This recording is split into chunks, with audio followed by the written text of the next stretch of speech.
Muy buenas tardes, los invito a que nos podamos poner de pie para entrar en este tiempo de oración. Es un gusto estar con ustedes acá este domingo, un domingo más. ¿Cómo estamos, iglesia? ¿Estamos contentos de estar en la casa del Señor? Amén, qué bueno.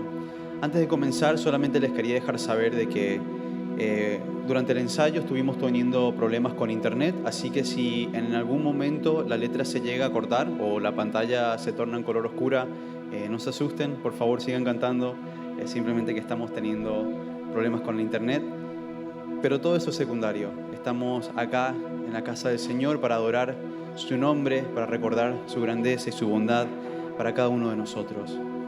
Y es aquí que estamos reunidos, que al meditar en este Salmo 27, versículo 4, que me hace acordar la razón por la cual estamos acá reunidos, y dice: una cosa ha pedido el Señor, y esa buscaré, que habite yo en la casa del Señor todos los días de mi vida, para contemplar la hermosura del Señor y para meditar en su templo.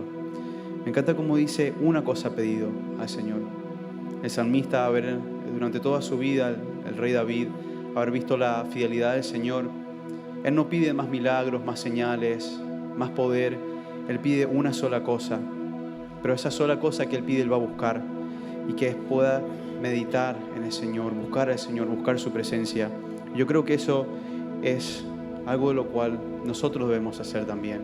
Al leer estas palabras, también meditar y decir: Señor, aparte de los placeres de la vida, aparte de los problemas de la vida, yo quiero buscarte a ti.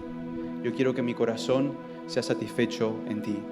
Y de eso se trata, congregarnos y cantar juntos. Tenemos dificultades en la vida, problemas en la vida, y eso nos distraen del hecho de que hemos sido salvos para adorar al Señor y para vivir para su gloria. Pero cuando nos juntamos los domingos acá, nos juntamos con el propósito de recordar lo que un día vamos a estar haciendo en la eternidad, que es cantarle al Señor, adorarle por siempre.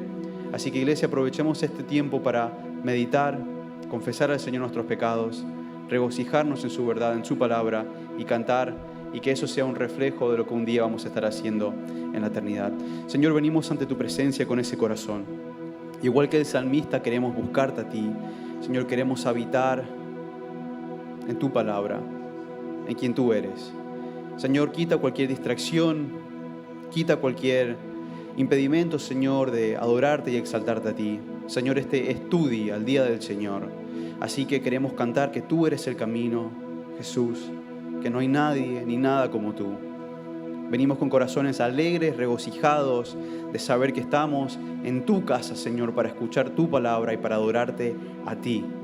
Recibe toda la gloria y toda la honra, Señor. Tú eres el centro. Es en el nombre de tu Hijo Jesús que te damos la gloria y la honra a ti, Señor. Y cantamos: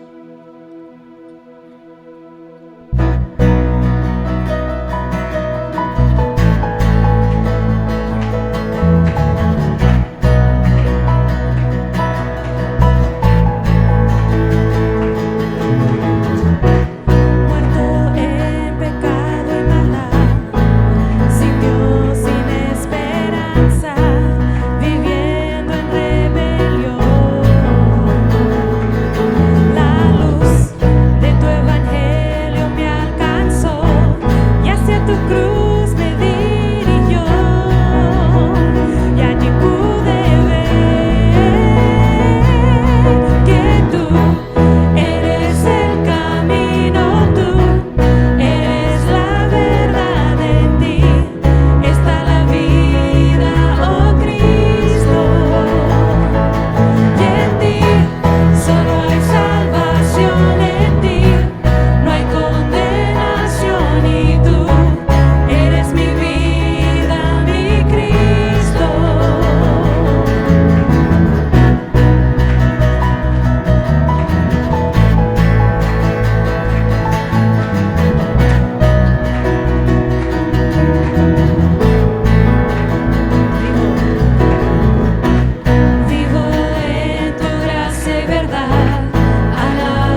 gracia que me libertó,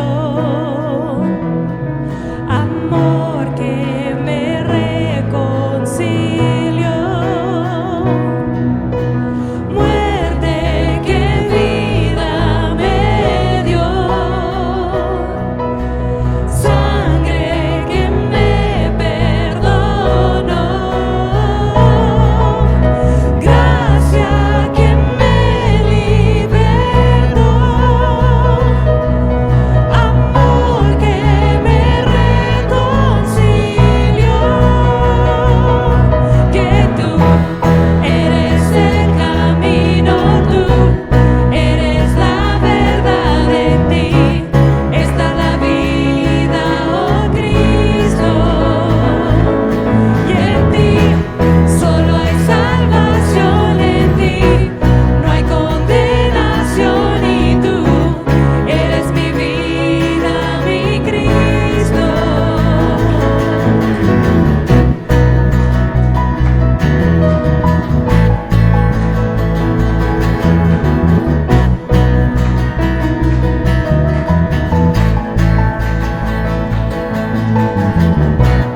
Damos un aplauso a nuestro Señor, porque Él es nuestro camino, nuestra vida, nuestro propósito, nuestro todo.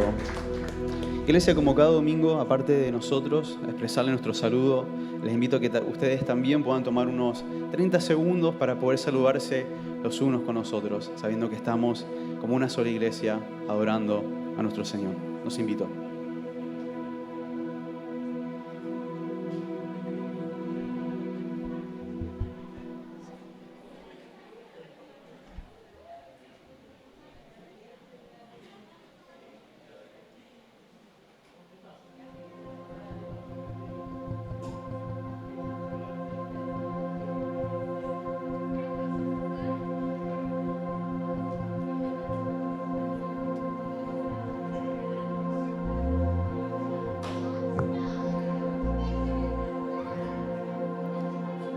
Y seguimos adorando a nuestro Señor.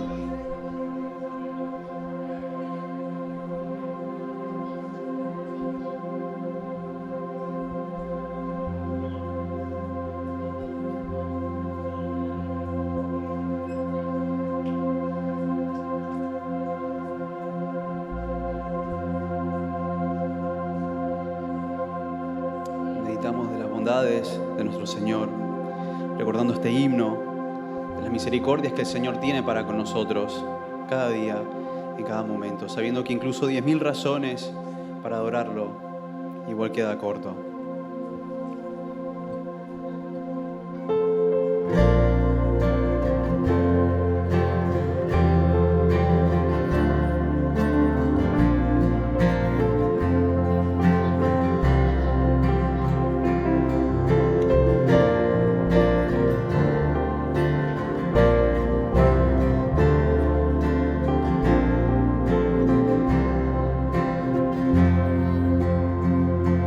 Alma mía, bendice, bendice al Señor, su nombre alabaré, como nunca, alma mía, cántale, hoy te adoramos, Rey.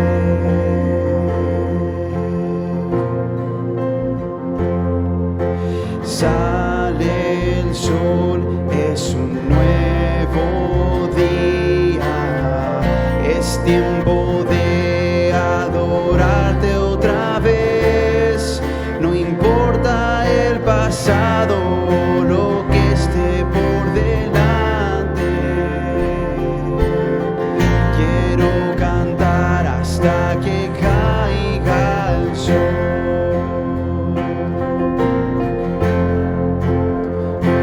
Alma mía, bendice, bendice al Señor, su nombre alabaré, como nunca, alma mía, cántale, hoy te adoramos, Rey.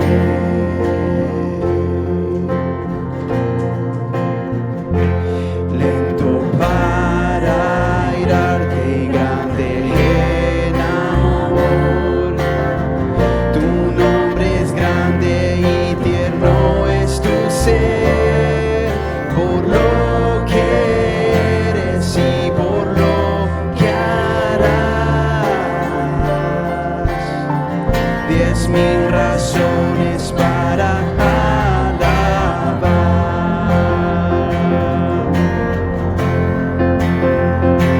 Alma mía, bendice, bendice al Señor, su nombre alabaré. Como nunca, alma mía, cántale, hoy te adoramos, Rey.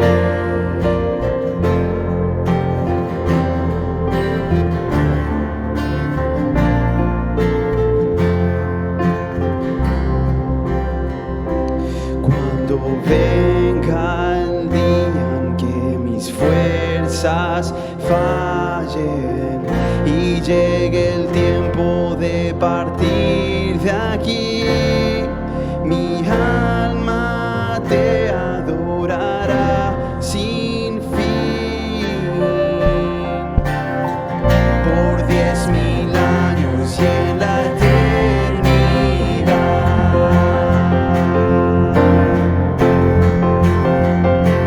Alma mía, bendice, bendice al Señor, su nombre alabaré. Como nunca, alma mía, cantaré, hoy te adoramos, Rey. Alma mía, bendice, bendice al Señor, su nombre alabaré. Como nunca, alma mía, cántale, hoy te adoramos, Rey.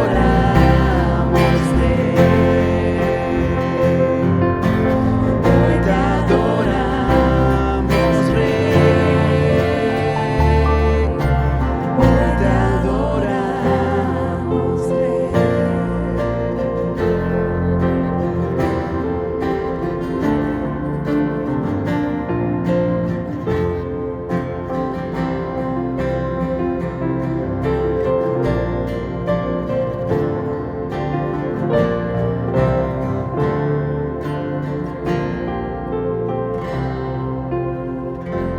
Es así, Señor, te adoramos, Rey, sobre todo, sobre nuestra vida, sobre nuestros problemas.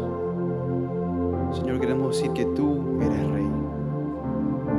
Tú conoces, Señor Jesús, los desafíos de esta vida, pero tú llamas a imitarte a ti, tu manera de vivir, tu manera de actuar, tu manera de hablar. Señor, queremos amarte más para así poder reflejarte a ti más. Gracias, Señor, por el privilegio de poder reunirnos, congregarnos y meditar, Señor, en ti, en tus verdades, en quien tú eres y en tu fidelidad para con nosotros. Gracias, Señor. Es en el nombre de tu Hijo Jesús que te adoramos a ti, Señor. Amén. Y amén, Señor. Amén. Nos podemos sentar.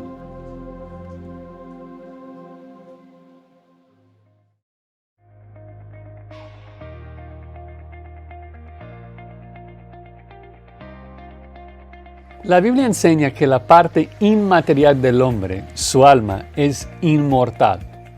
Cuando alguien muere, su cuerpo es sepultado, pero el alma vive y es consciente. Sabemos esto por muchos textos bíblicos. Por ejemplo, en Apocalipsis 6, las almas de los mártires están clamando a Dios. Entonces, la idea que ahora los muertos están dormidos no es bíblica. Cuando ciertos autores bíblicos se refieren a los creyentes como los que duermen, es simplemente un eufemismo para no hablar grosero del fallecimiento de nuestros seres queridos. Entonces surge la duda, ¿dónde están esas almas ahora? Bueno, depende si la persona es creyente o incrédulo. Los incrédulos tristemente están en un lugar de tormento, esperando el gran trono blanco donde serán juzgados conforme a sus obras y luego echados al infierno. Eso es claro desde Lucas 16, 25. Pero los creyentes están con Cristo. Pablo dice en Filipenses 1 que la muerte es el evento más glorioso para el creyente, porque es partir y estar con Cristo. Entonces, en resumen, cada persona vivirá para siempre. De hecho, Jesús nos enseña que después de la muerte, cada ser humano será resucitado. Recibirá un nuevo cuerpo capaz de recibir el castigo de Dios en el infierno o la bendición eterna de Dios en el cielo. Hay vida después de la muerte. La pregunta para ti es, ¿a qué tipo de vida serás resucitado? ¿Resurrección de vida o resurrección de condenación?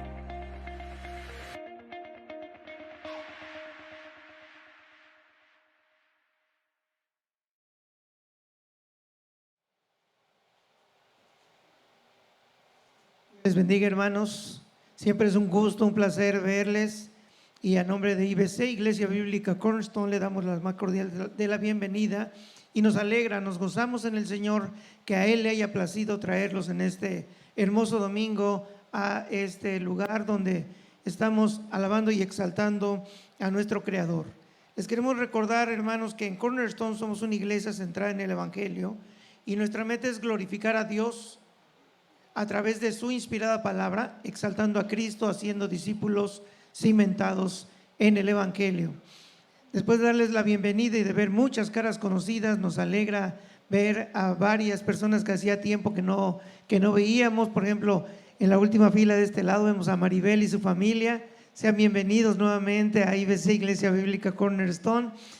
Claro, un aplauso al Señor por la visita que tenemos. También es un gusto muy, muy grande el que tenemos en IBC al ver nuevamente a Margot con nosotros. La vemos por aquí. Gracias al Señor, gracias, confiando en que todo esté caminando bien también en la familia. Y bueno, don Pedro y su esposa también sean siempre bienvenidos. Hermanos, estamos muy contentos de estar en este día adorando y exaltando al Señor. Sabedores que el pastor Samuel está en Costa Rica y en este momento calculamos que también está exponiendo la palabra de Dios. En Oregón está Travis también exponiendo la palabra de Dios. Eso nos da mucho gusto. También sabemos que Jonathan está en Nicaragua también haciendo algunas actividades, así es que no dejemos de orar por cada una de las personas que están fuera, especialmente Nora y Samuel, que están junto con un grupo de hermanos en inglés en Costa Rica. Todavía les quedan unos días más, pero por lo que sabemos hay respuesta del Señor en esto que está ocurriendo. Hermanos, les queremos hacer algunos anuncios, pero uno de los más importantes es que este mes de julio tendremos la escuela de verano para los niños.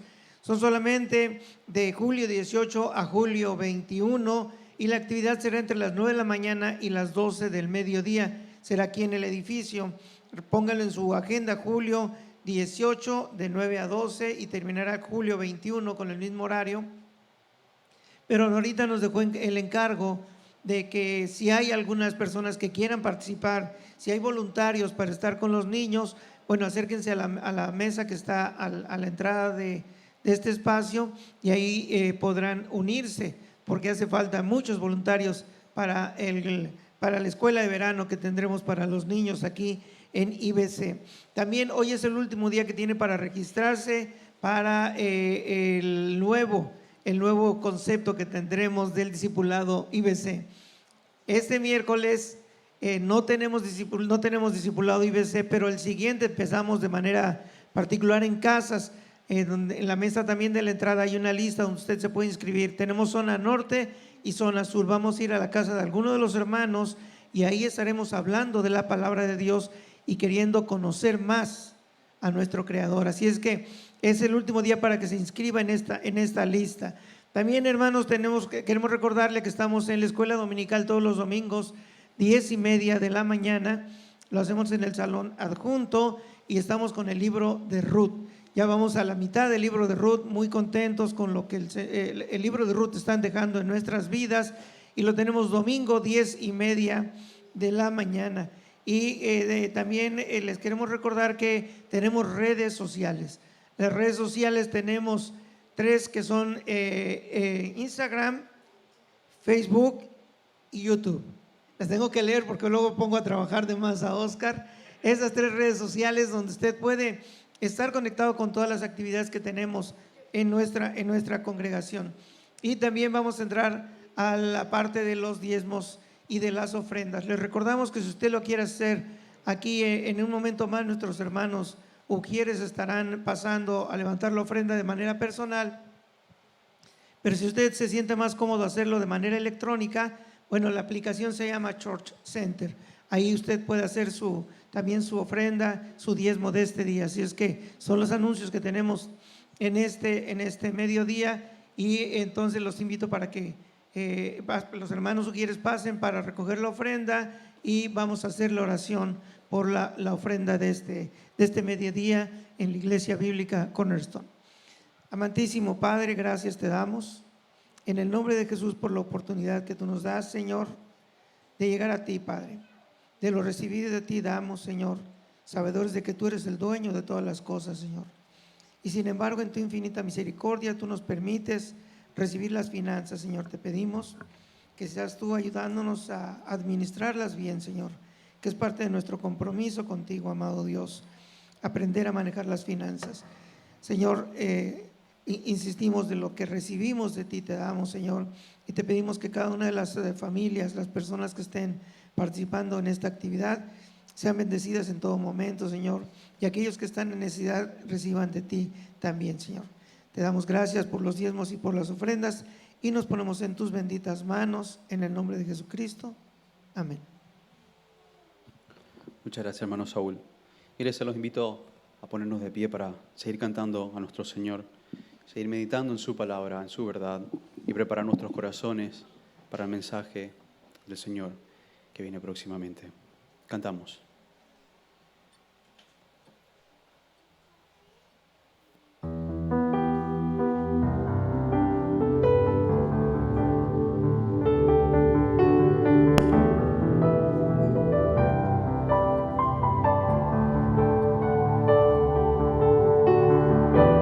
Siendo yo un pecador, extraviado en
gracia que mi vida es renovado.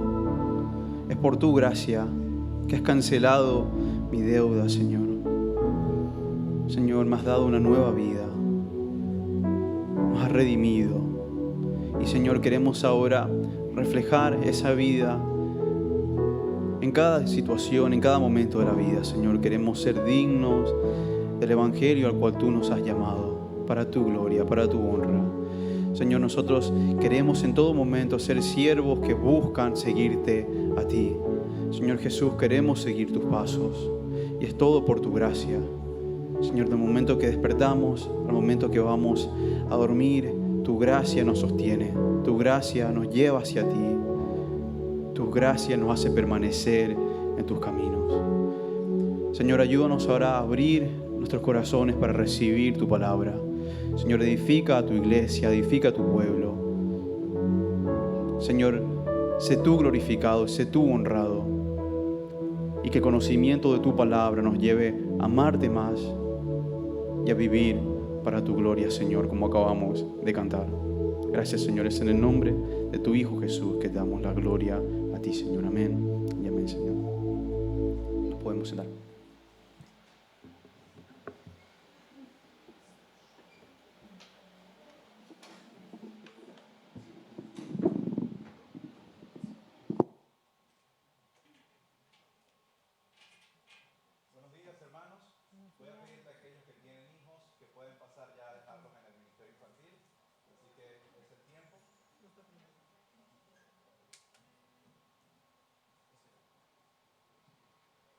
Sí. Recuerden dejarlos y regresar.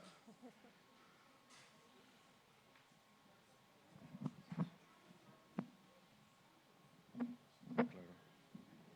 Sí. Ajá. Perfecto. Ahí yo tengo. No, ahí yo tengo.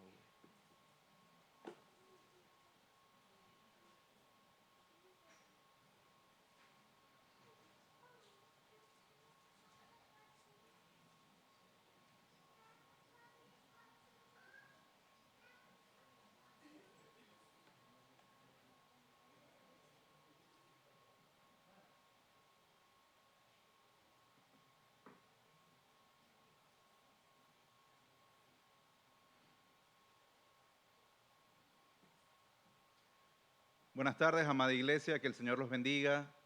En esta oportunidad continuaremos con la serie que tenemos de Primera Timoteo, la iglesia como estandarte de la verdad. Y le doy gracias al Señor por permitirme esta oportunidad de estar acá para predicar su palabra. Es una gran responsabilidad predicar de parte de Dios y delante de Dios. Definitivamente es un peso enorme poder llevar su palabra con denuedo, con pasión y con rectitud. Recuerdo que en nuestra iglesia antes, cuando íbamos a Maracaibo, teníamos un púlpito que parecía un barco y uno no se veía nada. Así que si estabas nervioso o temblando no había ningún problema porque la gente solo te veía de la cintura para arriba. Voy a invitarlos a abrir sus Biblias en la primera carta del apóstol Pablo a Timoteo, en el capítulo 5.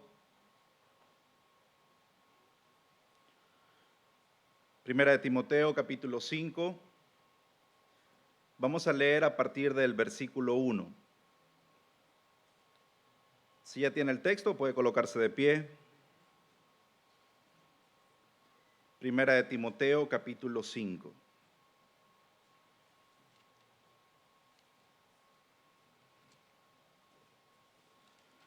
Leemos.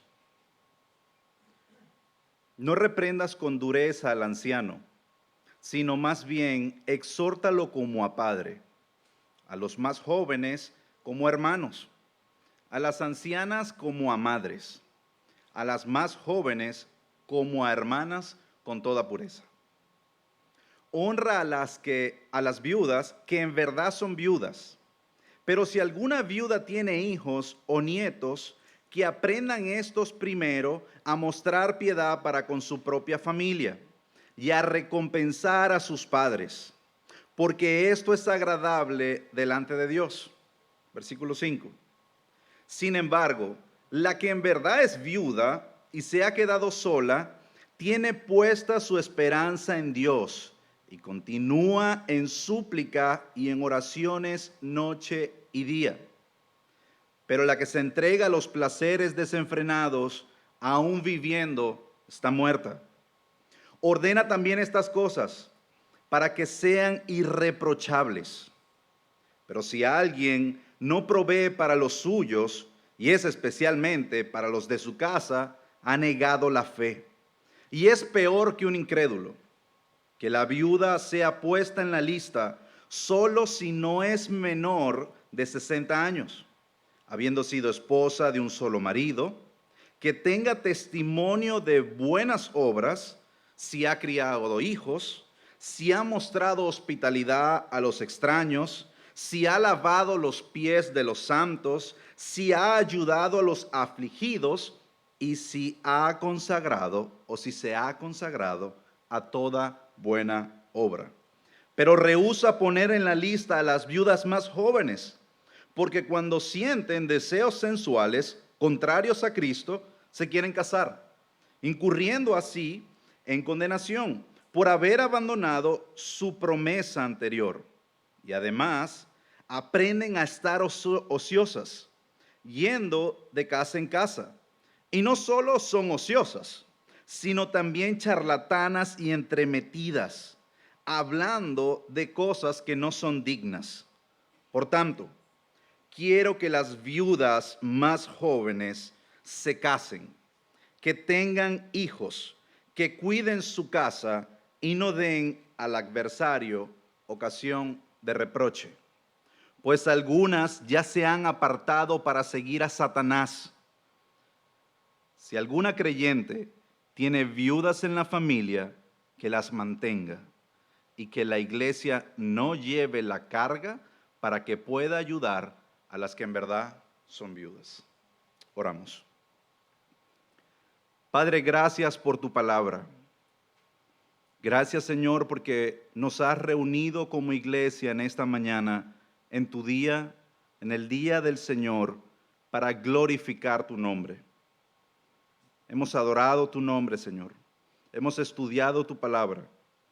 Y ahora en este tiempo queremos que tu Espíritu Santo nos hable, nos enseñe, nos redarguya. Pedimos, Señor, tu asistencia y que tu nombre sea glorificado.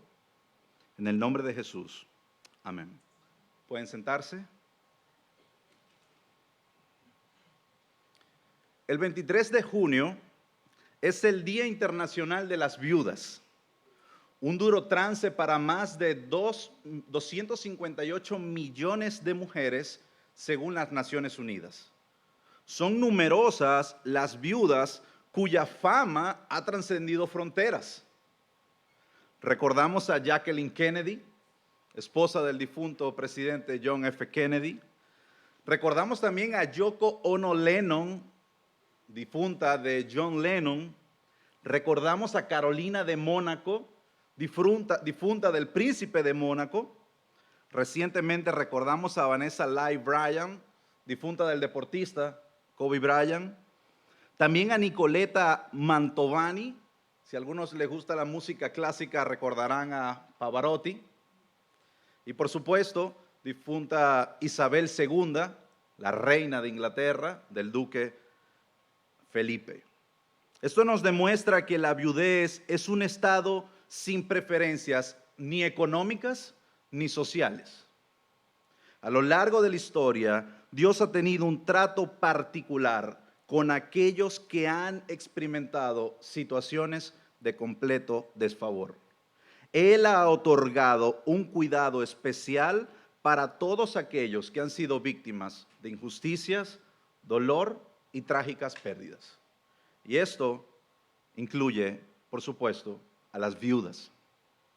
Mujeres que por determinación del destino pierden a sus maridos, que han despedido al hombre al cual juraron amarle hasta el final. Han experimentado o han tenido que experimentar lo que significa la división de su carne, Antes su carne estaba unida a su esposa, a su esposo, y ahora solo los recuerdos pueden memorar la dicha de una pasada unión. A estas Dios ha amado con profundo amor.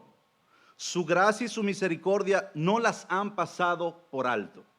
Y es por eso, amados hermanos, que en esta tarde vamos a hablar de cuando honrar a las viudas glorifica el nombre de Dios.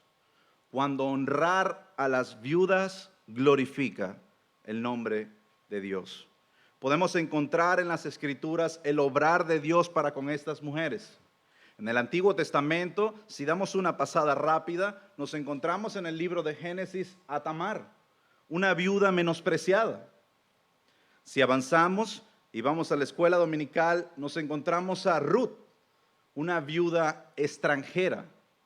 También podemos ver a Noemí, una viuda con amargura de corazón. Y si entramos en la época de los jueces, encontramos a la viuda de Sarepta, una viuda sin provisión. Todas estas mujeres habían sufrido diversas desgracias a lo largo de su vida, pero Dios estaba dispuesto a restaurar sus corazones.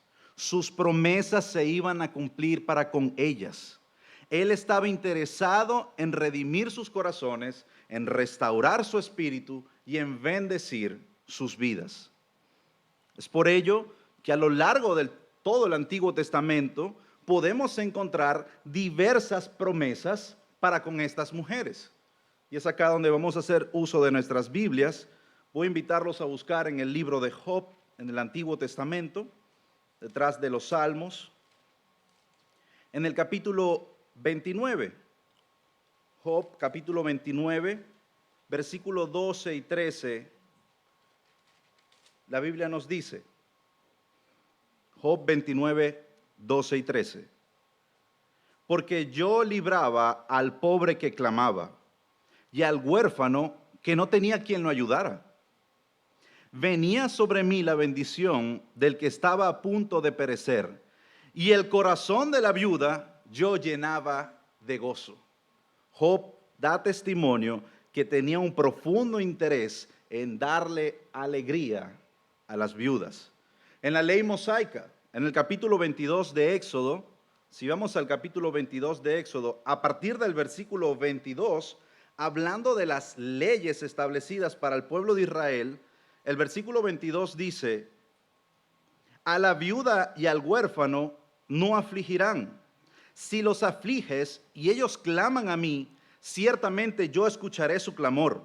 Y se encenderá mi ira y a ustedes los mataré a espadas. Y sus mujeres quedarán viudas y sus hijos huérfanos. Dios promete a aquellos que afligen a las viudas dejarlos en el mismo estado en el que estaban aquellas viudas que ellos querían afligir. También en el Salmo 68, David nos muestra una figura de Dios. Salmo 68, versículo 5, nos dice, Padre de los huérfanos y defensor de las viudas. Defensor de las viudas. Es Dios en su santa morada. Dios desde su santa morada, desde su trono, es el defensor de las viudas. Posterior a la deportación, nos encontramos en Zacarías, el profeta Zacarías, en el capítulo 7, ya estamos hablando de la restauración del reino y el establecimiento del pueblo de Israel. Encontramos también en Zacarías, capítulo 7, versículo 9, la Biblia dice, así ha dicho el Señor de los ejércitos, juicio verdadero juzguen, y misericordia y compasión practiquen cada uno con su hermano. No opriman a la viuda, al huérfano, al extranjero, ni al pobre, ni tramen el mal en sus corazones unos con otros. No opriman a la viuda. Y por supuesto en el Nuevo Testamento, cuando vamos a los evangelios y entramos en el evangelio de Lucas, en el capítulo 2, versículo 36, Vamos a leer un par de versículos del capítulo 2.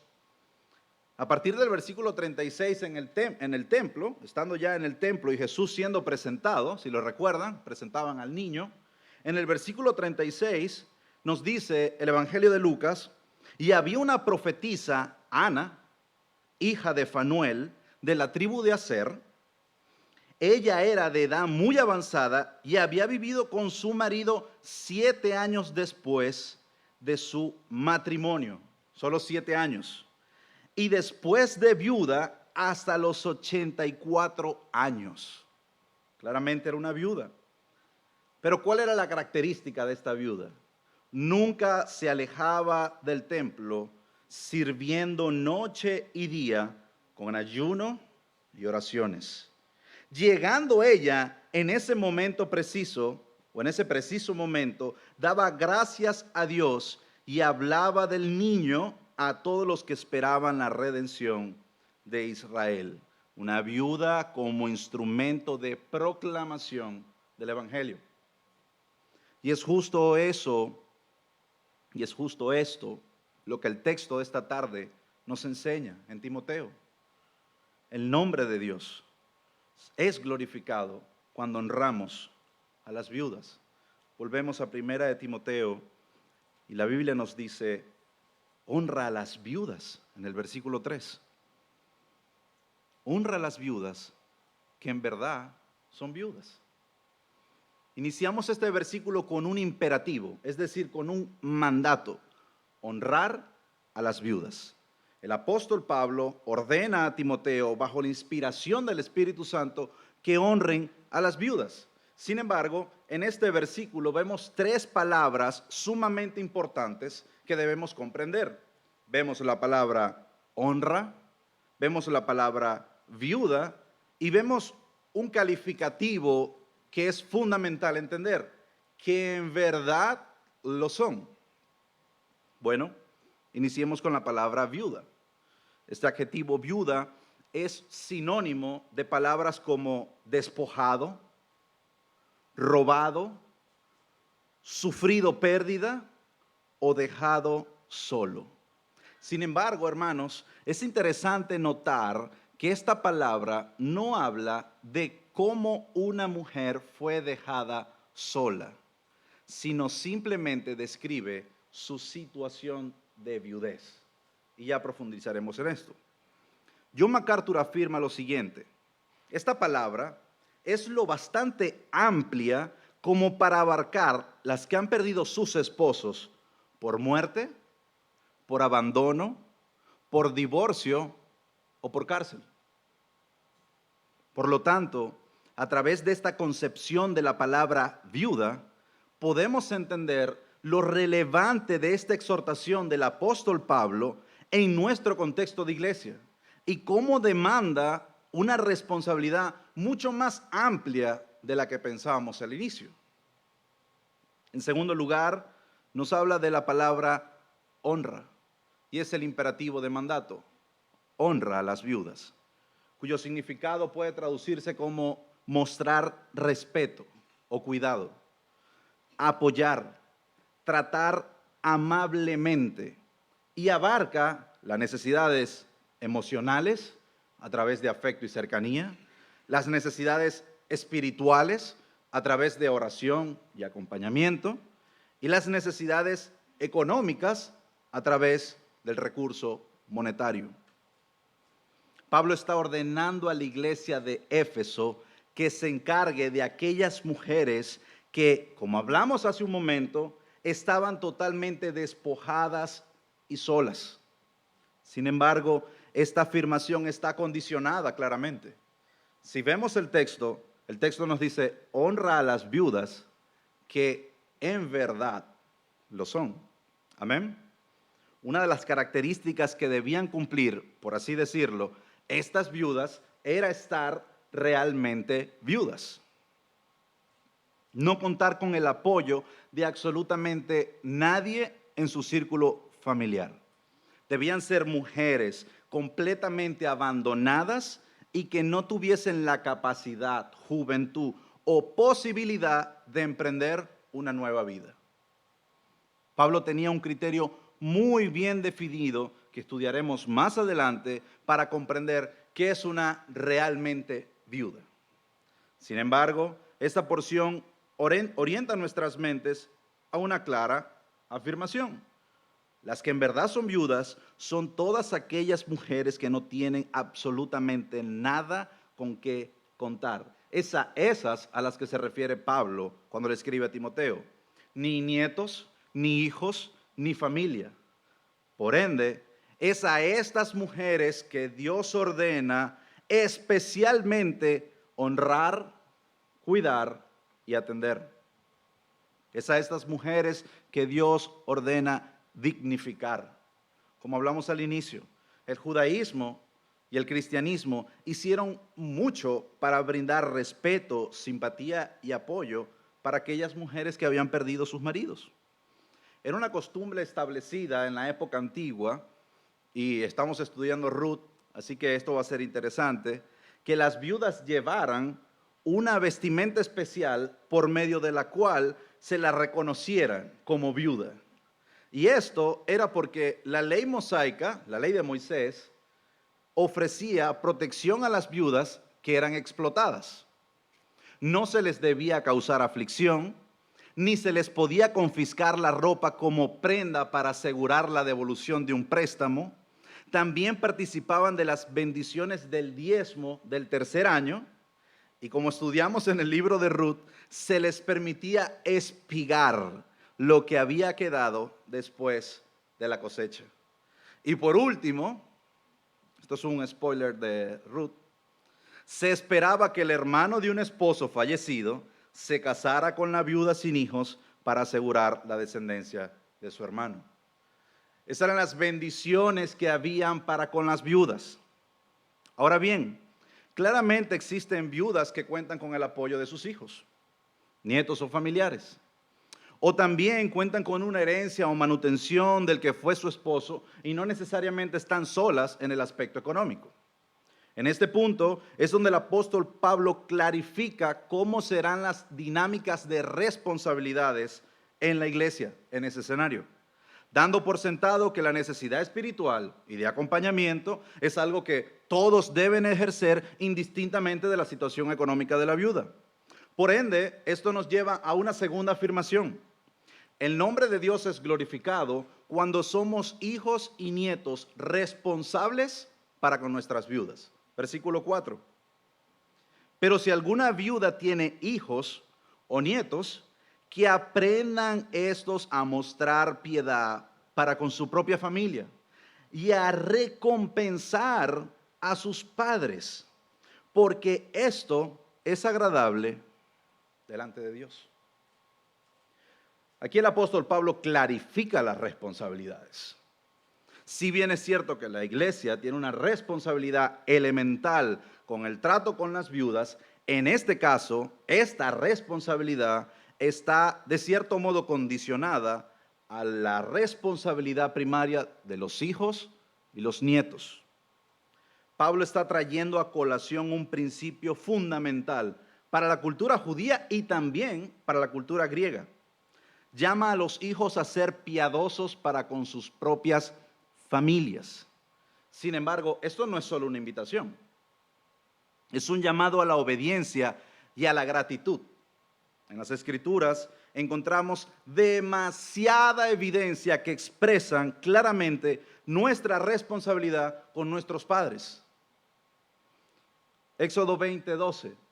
En los mandamientos, los primeros 4 tienen que ver exclusivamente con Dios. Pero el quinto mandamiento, posterior a dejar de hablar esos mandamientos que tienen que ver con Dios, inmediatamente el quinto dice: honra a tu padre y a tu madre, para que tus días se alarguen en la tierra que Jehová tu Dios te da.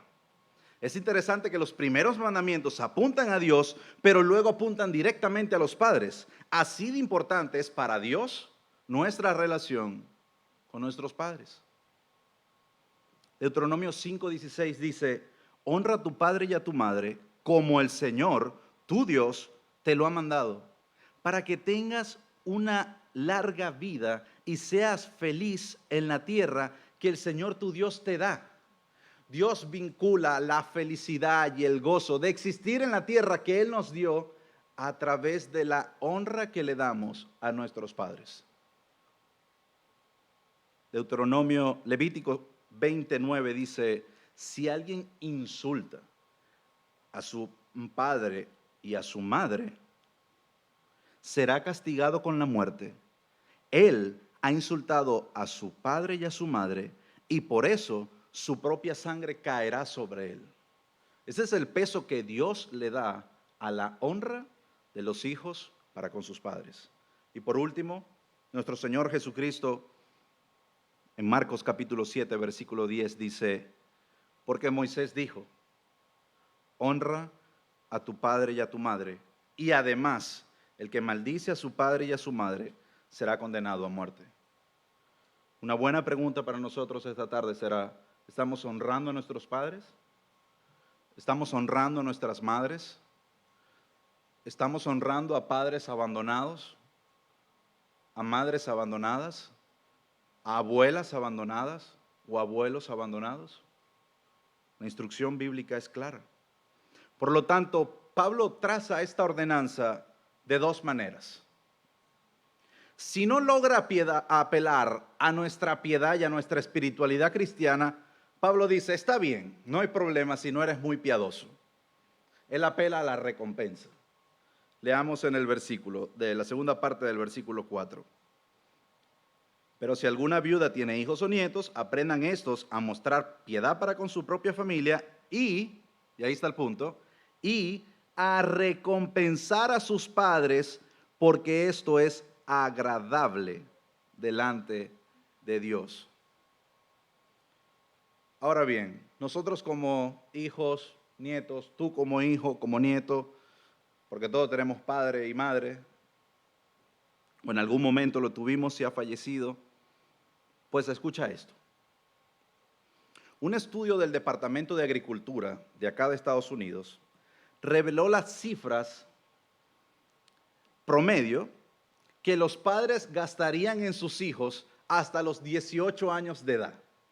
Es decir, ¿cuánto usted como padre va a gastar en sus hijos hasta que cumplan 18 años de edad? Los padres con ingresos medios deben pagar un promedio, esto está en Estados Unidos, la estadística, por supuesto, de $245,340 durante la crianza de su hijo. Aquí se contempla desde su nacimiento hasta que cumple 18 años. La investigación no incluye ningún valor por estudios de nivel superior, reseñó un artículo de Wall Street Journal. En tanto, los progenitores con bajos ingresos económicos pagan aproximadamente $170,550. La cifra asciende, por supuesto, a aquellas familias con jugosos salarios, hasta $407,000. En la pesquisa se dividió el gasto en categorías, como para saber en qué se va el dinero.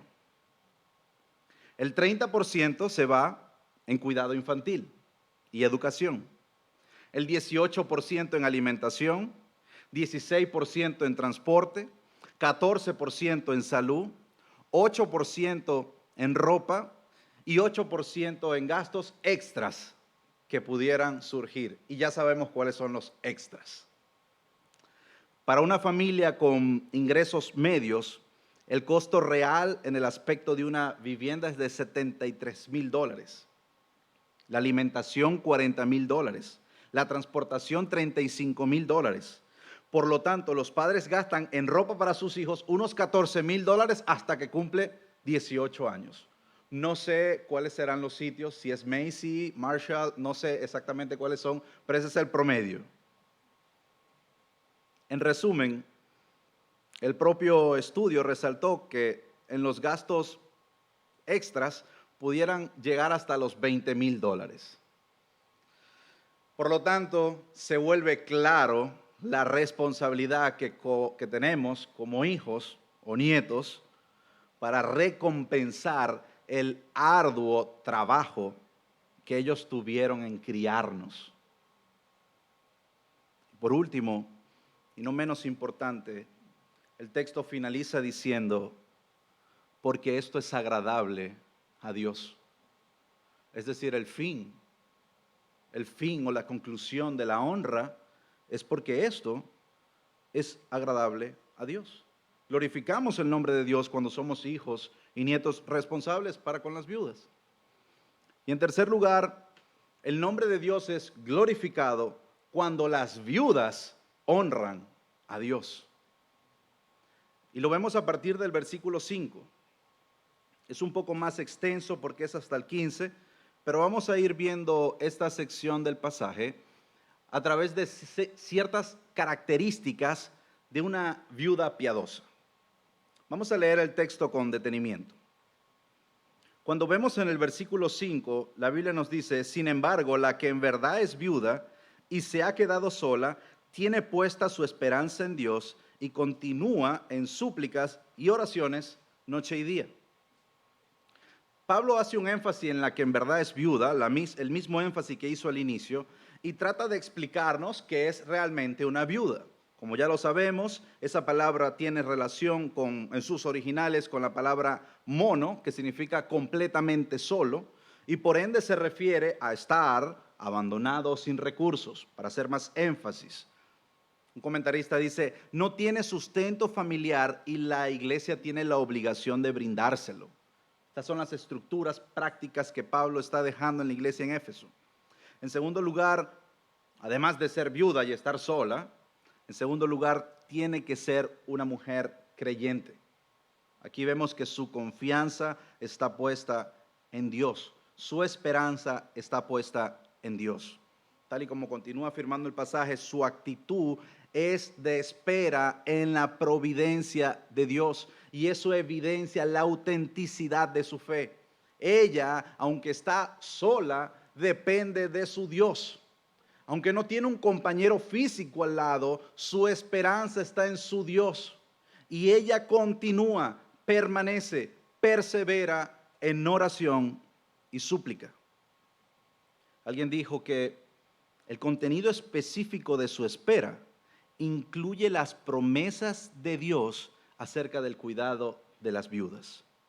Ella mira a Dios en busca de ayuda y así obedece el mandamiento que encontramos en Jeremías 49:11, en mí confiarán tus viudas. Ella confía en que Dios proveerá sus necesidades. Y claramente toda esta confianza se ve materializada en las oraciones y en las súplicas. En tercer lugar, el apóstol Pablo hace una diferenciación entre una viuda piadosa y aquella que vive en inmoralidad y pecado. Al punto que, como dice el versículo 6, pero la que se entrega a los placeres desenfrenados, aún viviendo, está muerta. Aunque físicamente está viva, su espíritu está condenado a la muerte. Pablo exhorta a no sostener ni prestar ayuda económica a este tipo de mujeres. Un comentarista afirma en torno a este texto: los recursos del reino no se utilizan para sostener un estilo de vida pecaminoso. En cuarto lugar, en el versículo 7 nos dice: ordena también estas cosas para que sean irreprochables. Y este principio no involucra solo a las viudas. Este principio involucra a las viudas, a su familia y a la iglesia. Pablo estaba interesado en que la forma como la iglesia se encargaba de atender a los necesitados fuera irreprochable. Y que los miembros de esa iglesia fueran irreprochables. Y que las viudas de esa iglesia fueran irreprochables. Por lo tanto, esta enseñanza no se trata de aquellas que han perdido solo a su marido. Se tratan de nosotros como familias, de mujeres que han perdido por alguna situación, o hombres que han perdido a su pareja y están abandonados. Se trata de cómo nosotros como iglesia nos acercamos a aquellas mujeres que necesitan consuelo y ayuda. Se trata del testimonio que nosotros como iglesia le damos al mundo de cómo tratamos a las necesitadas, a los necesitados. Es eso a lo que se refiere el apóstol Pablo cuando dice: sea irreprensible. La meta es que todos sean irreprensibles para que nadie puede hallar falta de conducta en este asunto. Pablo apunta a cuidar el testimonio de la iglesia y del Señor, siendo una comunidad que camina en santidad y justicia. Amén. Ahora bien, dichas características eran netamente relacionadas a la espiritualidad de la viuda, a cómo ella debía ser, a cómo su familia debía ser y a cómo la iglesia debía tratarla. Sin embargo, el apóstol Pablo apunta ahora a una categoría un poco más práctica,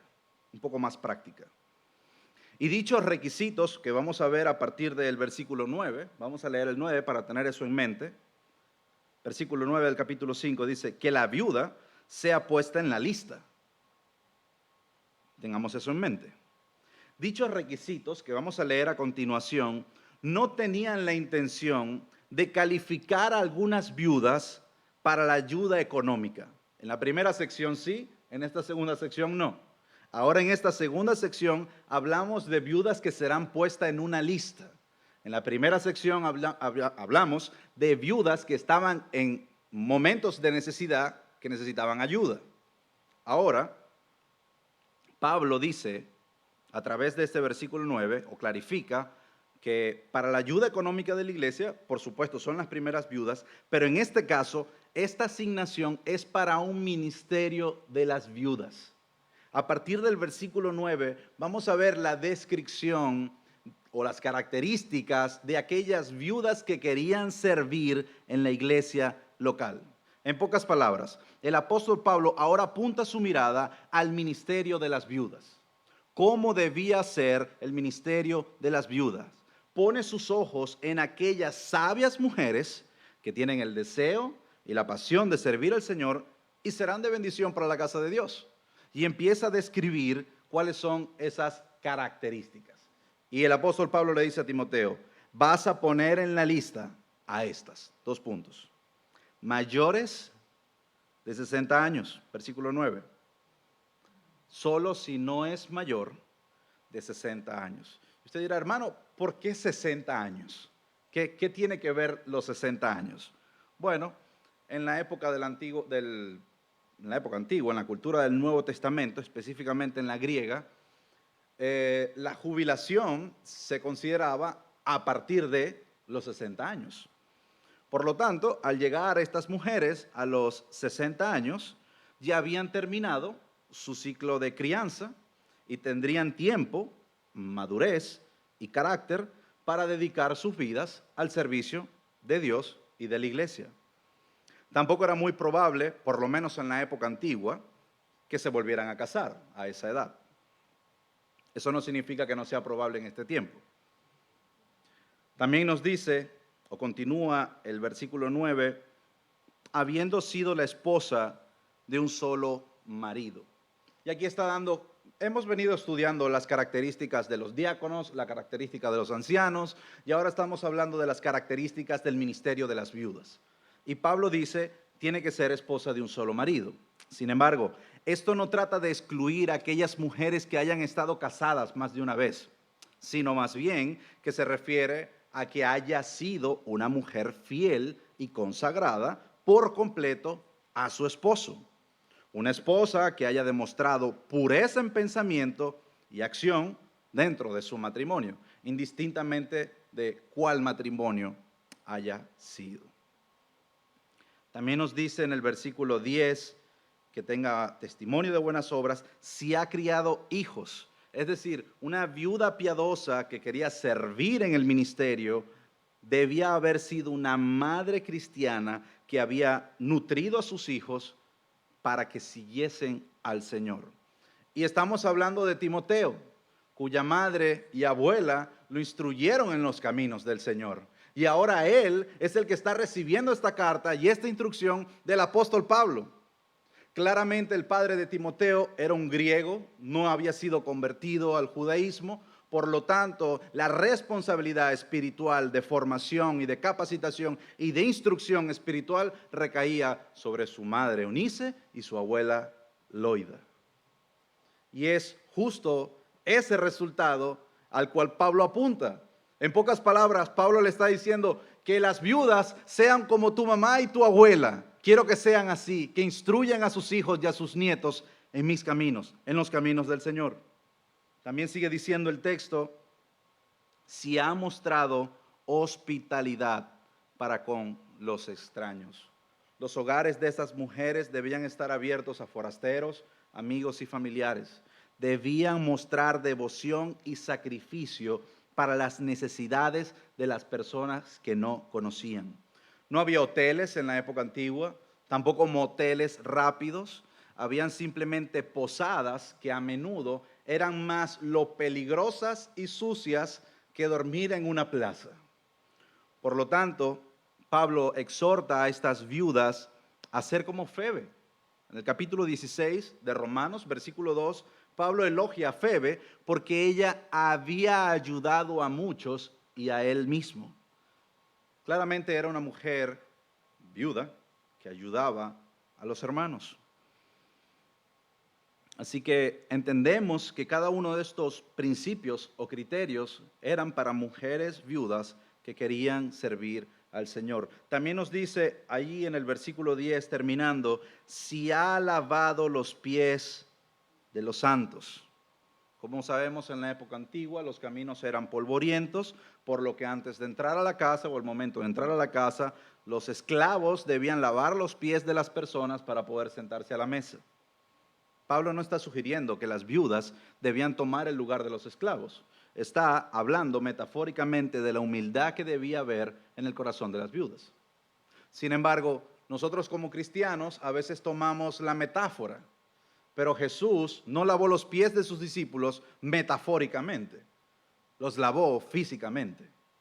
Así que también es un principio de humildad, no solo en la teoría, sino también en la práctica. Versículo 10 también sigue diciendo, si ha ayudado a los afligidos. Ella dedica su vida en ayudar a cualquier tipo de persona que está bajo presión física, mental o emocional. Esta palabra es interesante porque también se traduce como socorrer. Y esta palabra socorrer no apunta tanto a lo emocional, sino que socorrer de una situación económica. Claramente estas viudas eran distintas a las viudas del inicio. Estas eran viudas que sí tenían posibilidad económica y estaban siendo animadas a ayudar económicamente a aquellos que no tenían recursos. Recuerdo, creo que era mi primer año en el seminario o el segundo, había una hermana que cuando mi pastor fue a estudiar lo adoptó y lo ayudó. Luego su esposo murió. Y cuando yo fui al seminario, ella de alguna forma, en muchos escenarios, me adoptó y me ayudó. Era una viuda. Y colocaba su casa a la orden, colocaba sus recursos, colocaba su comida, sobre todo la comida que era tan importante cuando uno estaba en el seminario, porque no había mucha. Y haciendo el mensaje, recordaba el corazón de esta viuda, de esta hermana, Celina Longhi, ¿no? Se llamaba. Creo que Jonathan vivió bastante tiempo en su casa y ella no tenía límites en ayudar. Lo que uno necesitara, ella lo daba. Y lo daba no con dolor. No era, bueno, esto es lo último que me queda. No, lo daba con entrega. Y por último, el versículo 10 finaliza diciendo, si ha ayudado a los afligidos y si se ha consagrado a toda buena obra. No trataba solo de una consagración pasiva, sino de una viuda que se dedicara enérgica y diligentemente a las buenas obras. Siguiendo en el versículo 11, por otro lado, Pablo establece un consejo sabio para aquellas viudas jóvenes. Y inicia el versículo 11 diciendo, pero rehúsa poner en la lista a las viudas más jóvenes. Y empieza con una negativa. Rechaza el hecho de poner su nombre en la lista. ¿Por qué? Entendemos que esta lista, como hemos hablado al inicio, eran de viudas que servían activamente en el ministerio. Pero claramente estas viudas tenían una característica distintiva que no tenían las de arriba. Estas eran ¿qué? Jóvenes. Estas eran viudas jóvenes. No estaban jubiladas, Por lo tanto, podían trabajar y por ende podían casarse nuevamente. Pablo advierte que el incluir a estas en la lista las haría propensas a abandonar la promesa anterior. El comentarista afirma esto. Esto se refiere a un pacto específico que las viudas jóvenes hacían al solicitar la inclusión en la lista de las viudas. Es probable que prometieran consagrar el resto de su vida al servicio de la iglesia y el Señor, y aunque era algo que hacían con buenas intenciones, en su tiempo de necesidad y viudez reciente, lo más seguro es que después desearan casarse y así renegaran del compromiso original. Obviamente el apóstol Pablo explica y dice, porque cuando sienten deseos sensuales contrarios a Cristo, se quieren casar. Por lo tanto, si tenían que hacer un voto de castidad, al momento de desear casarse por su juventud, tendrían que romperlo. Y es interesante el tema del servicio con las viudas jóvenes, porque podemos entender la pasión que tenían y el tiempo que tenían para dedicárselo al Señor. Su marido había muerto o se había ido, la había abandonado, cualquiera de los escenarios. Y ahora ella tenía todo ese tiempo y todas esas ganas para servir al Señor.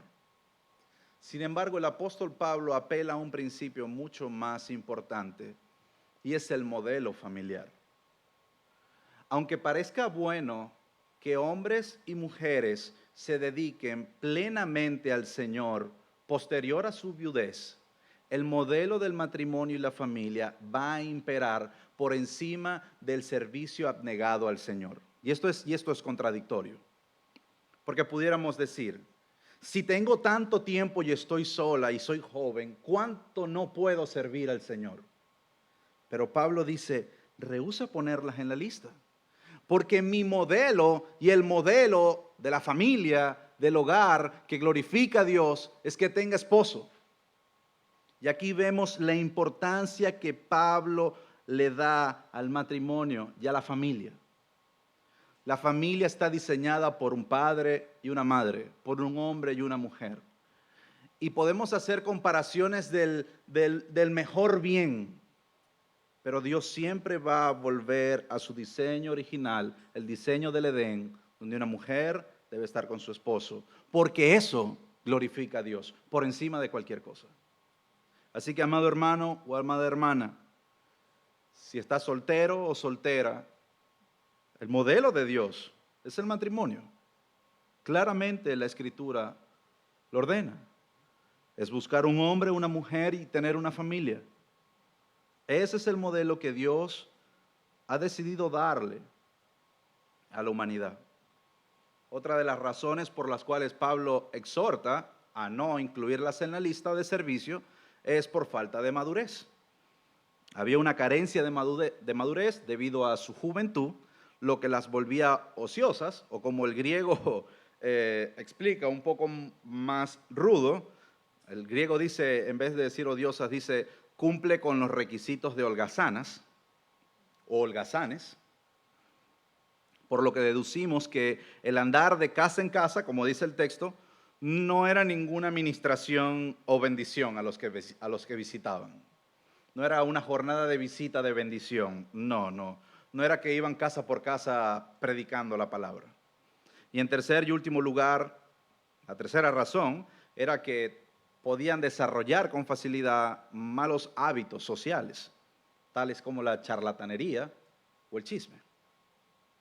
Y justo después de cada una de estas razones, Pablo concluye esta línea de pensamiento en el versículo 14 y engloba toda su enseñanza y dice, por tanto, versículo 14, por tanto, quiero que las viudas más jóvenes se casen, que tengan hijos, que cuiden su casa y no den al adversario ocasión de reproche. En el orden que Pablo lo propone es, hablando del cuidado, porque también tenemos en el versículo 16, tenemos como una pincelada del apóstol Pablo, que el versículo 4 y el versículo 8, solo para leerlos y tener un orden. En el versículo 4 nos habla del cuidado de los hijos y de los nietos. En el versículo 8 nos dice, pero si alguien no provee para los suyos, es decir, para los de su familia, y especialmente para los de su casa, ha negado la fe y es peor que un incrédulo. Y él lo va a talar o va a sellar ese pensamiento del 4 y el 8 en el 16, cuando dice, si alguna creyente tiene viudas en la familia, que las mantenga y que la iglesia no lleve la carga para que pueda ayudar a las que en verdad son viudas. Es decir, Pablo está aquí sellando el pensamiento, los hijos y los nietos cuidan a las viudas. En el versículo 8 lo amplía un poco más porque dice, si alguien no provee para los suyos, es decir, abre el compás familiar, tío, tía, prima, primo, etcétera, y lo tala en el versículo 16 y dice, si alguna creyente tiene familia, es decir, Pablo no quiere que nadie se escape aquí. No, es que no es mi abuela, no, es que no es mi madre, es mi retía, no importa, los suyos. En algún punto de su genealogía ese árbol cruza, ese árbol se conecta, por lo tanto es responsable.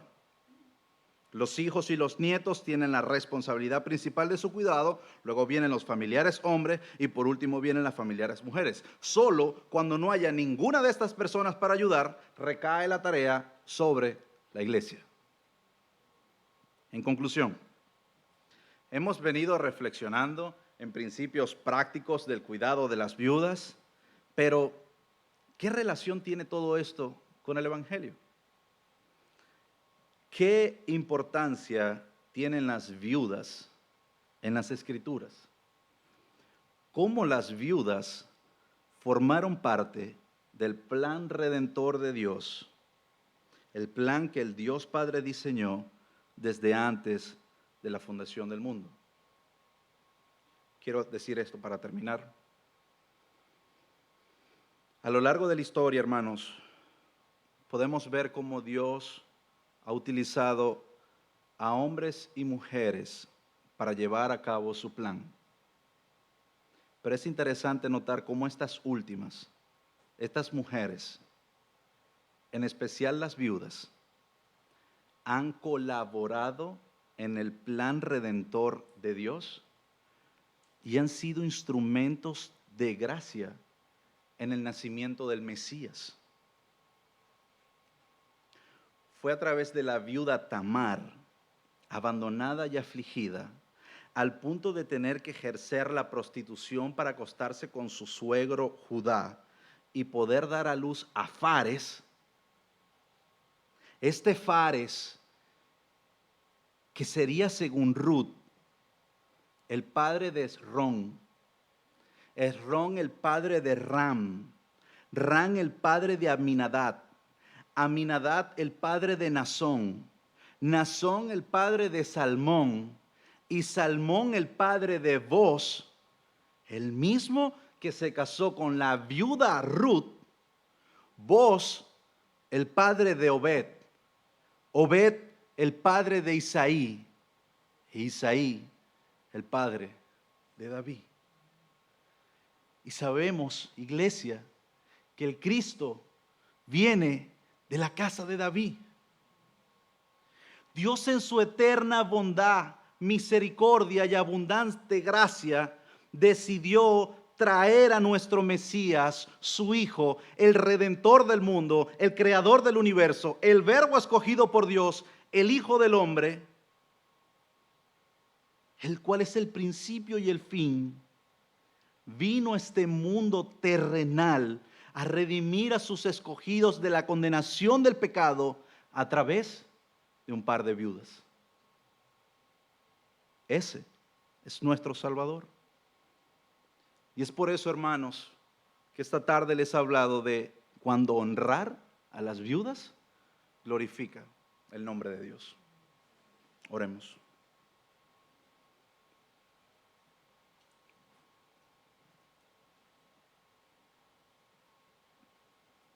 Gracias, Señor, porque tu palabra es clara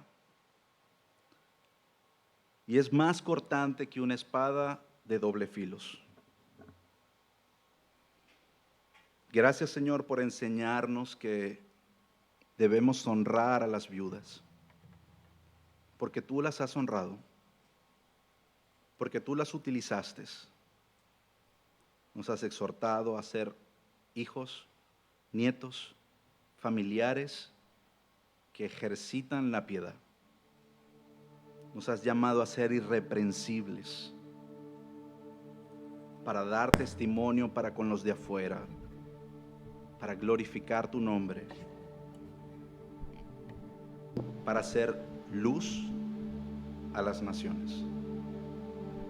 Te pedimos que tu Espíritu Santo ayude a sellar este conocimiento en nuestras mentes y nuestros corazones, y ser hombres y mujeres que glorifican tu nombre. En el nombre de Jesús. Amén.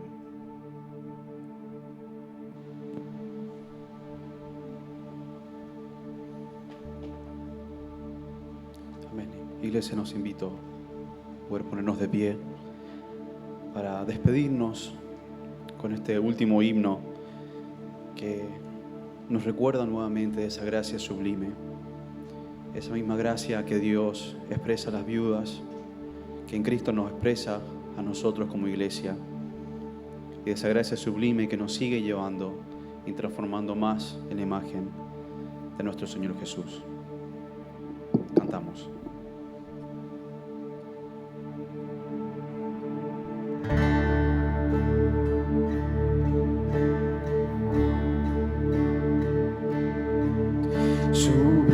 Sublime gracia del Señor, que a un infeliz salvó. Fui ciego, mas hoy miro yo, perdido, y Él me halló.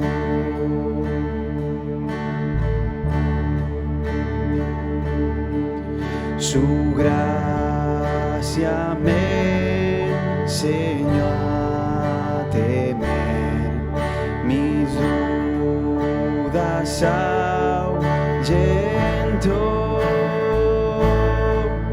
Oh, cuán precioso fue a mi ser cuando Él me transformó. De mi maldad me libertó, mi Salvador me rescató, y como el mar fluye su amor, sublime gracia y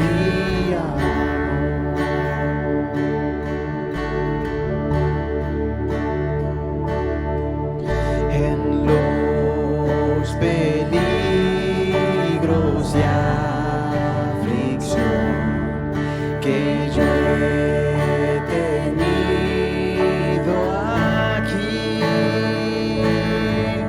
su gracia siempre me libró y me guiará al hogar.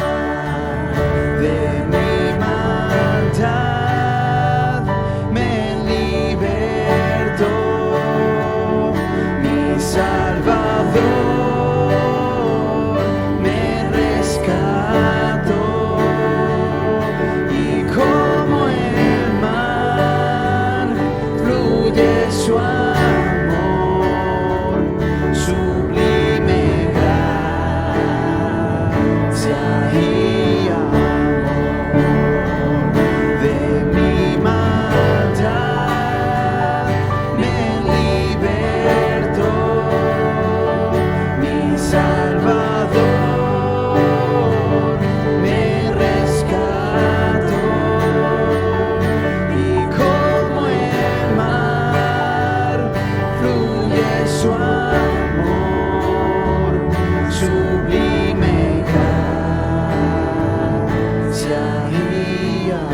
brillando esté cual sol.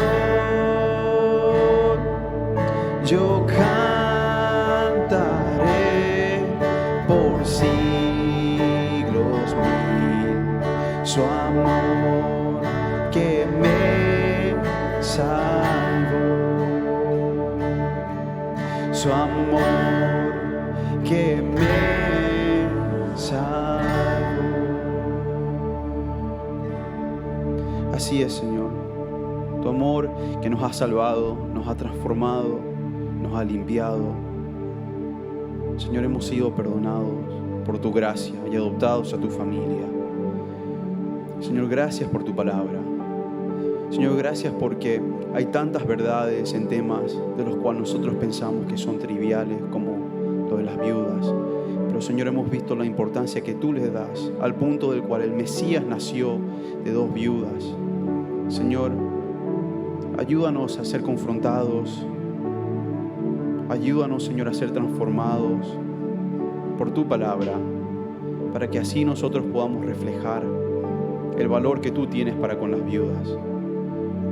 Señor, ayuda a que esta enseñanza pueda edificar a tu iglesia, edificarnos en nuestro diario andar, en nuestro conocimiento para contigo, en nuestro amor para contigo. Señor, gracias por las tantas verdades que encontramos en tu palabra. Ayúdanos a amarla más y amarte a ti más, al conocerte. Gracias, Señor, por quien tú eres. Y gracias, Señor, por la obra que tú haces en la vida de cada uno de nosotros.